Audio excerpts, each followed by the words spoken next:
নমস্কার। আমার এখনকার নিবেদন একটি স্বরচিত কবিতা, এলো না। সকাল থেকে প্রতীক্ষা, এই বুঝি এলো না, কেউ এলো না। মনকে সান্ত্বনা দিই, আসবে আসবে, ধৈর্য ধরো কিছুক্ষণ। বেশ, তাই হোক। বেলা ক্রমেই বাড়তে লাগলো। আমার মনের পর্দার ছবিগুলো ততই ছুটোছুটি করতে লাগলো, যেন দৌড়োদৌড়ি শুরু হয়ে গেছে।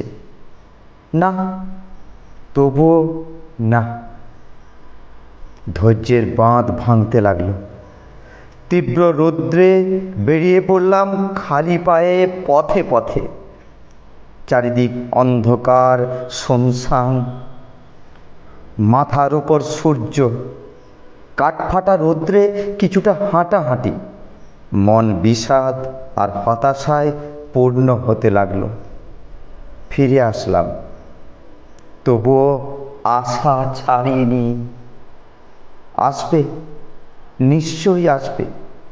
ক্রমে রক্তিম আভা পশ্চিম আকাশে, তখনও মৃদু আশা, হয়তো আসবে। পাখিরা বাসায় ফেরে, তাদের মিলন কাকলি মনের মধ্যে শিহরণ জাগায় আমার বিষাদ ভরা প্রাণে। চারিদিক অন্ধকারে ঘিরে আসে।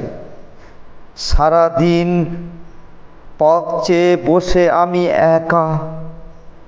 মনোমধ্যে যে আবছা আলোতে সকালের ঘোড়াগুলোর মধ্যে একটা দলছুট, সে একাকী ধীর পদে চলেছে। কোথায় যাবে সে জানে না।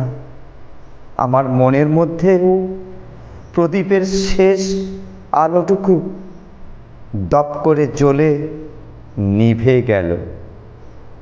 পড়ে রইল শুধু পোড়া ছাই। নমস্কার।